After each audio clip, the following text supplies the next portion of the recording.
नमस्कार, मैं रचना शर्मा चढ़ती कला टाइम टीवी देख रहे सभी दर्शकों का स्वागत करती हूं। आप देख रहे हैं हिंदी टॉप न्यूज।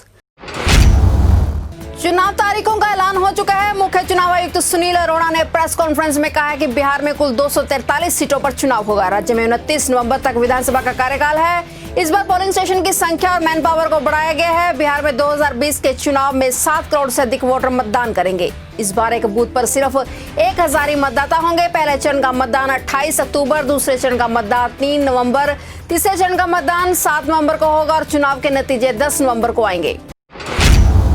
महामारी काल में बिहार में चुनावी शंखनाद हो रहा है। चुनाव आयोग की प्रेस कॉन्फ्रेंस में चुनाव की तारीखों का ऐलान हुआ है। मुख्य चुनाव आयुक्त सुनील अरोड़ा ने प्रेस कॉन्फ्रेंस में कहा है कि महामारी संकट की वजह से दुनिया के 70 देशों में चुनावों को टाल दिया गया है और इस संकट के बीच बिहार और उपचुनावों को लेकर लगातार मंथन किया गया।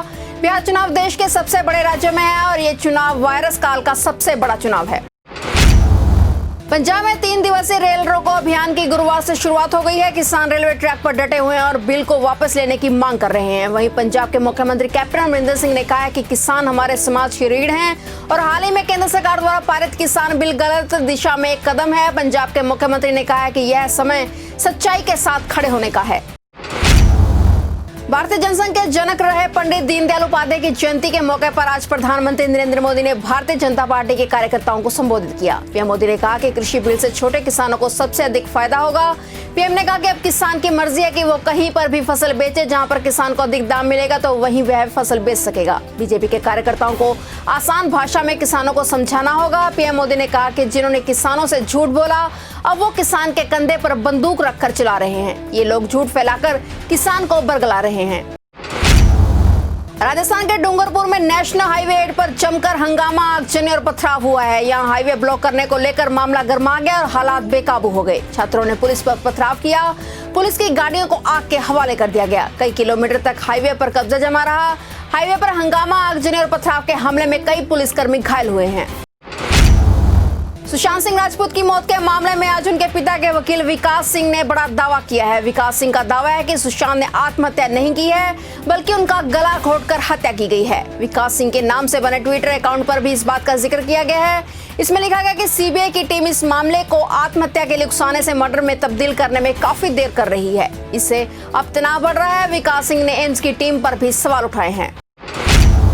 रॉयल चैलेंजर्स बेंगलुरु के कप्तान विराट कोहली को आईपीएल के 13वें सीजन के शुरुआत में ही दोहरा झटका लगा है। एक तो उन्होंने गुरुवार को टीम और खुद की असफलता की वजह से मैच गंवाया और अब उन पर जुर्माना लगाया गया है। किंग्स 11 पंजाब के खिलाफ मुकाबले में धीमी ओवर गति की वजह से उन्हें 12 लाख रुपए का जुर्माना भरना पड़ेगा। ड्रग्स कनेक्शन में नाम आने के बाद दीपिका पादुकोण अपने पति रणवीर सिंह के साथ गुरुवार रात मुंबई लौट आई हैं। उनकी ओर से अब तक ड्रग्स मामले में कोई रिएक्शन नहीं आया है।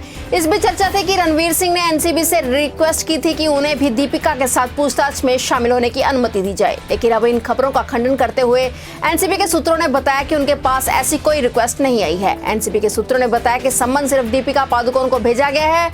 एनसीबी उनसे ही पूछताछ करेगी।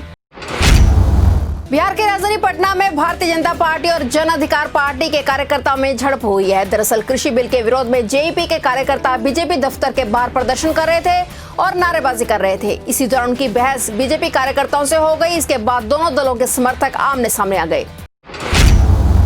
आरजेडी नेता तेजस्वी यादव ने कृषि बिल के खिलाफ ट्रैक्टर रैली निकाली है। इस दौरान तेजस्वी ने कहा कि सरकार ने हमारे अन्नदाता को निधिदात के माध्यम से कठपुतली बना दिया है। कृषि बिल किसान विरोधी है। तेजस्वी बोले कि सरकार ने कहा था कि वे 2022 तक किसानों की आय को दोगुना करेंगे, लेकिन ये बिल उन्हें और गरीब बना देगा। फिलहाल टॉप न्यूज में इतना ही। तब तक के लिए देखते रहिए चढ़ती कला टाइम टीवी और मुझे दीजिए इजाजत। धन्यवाद।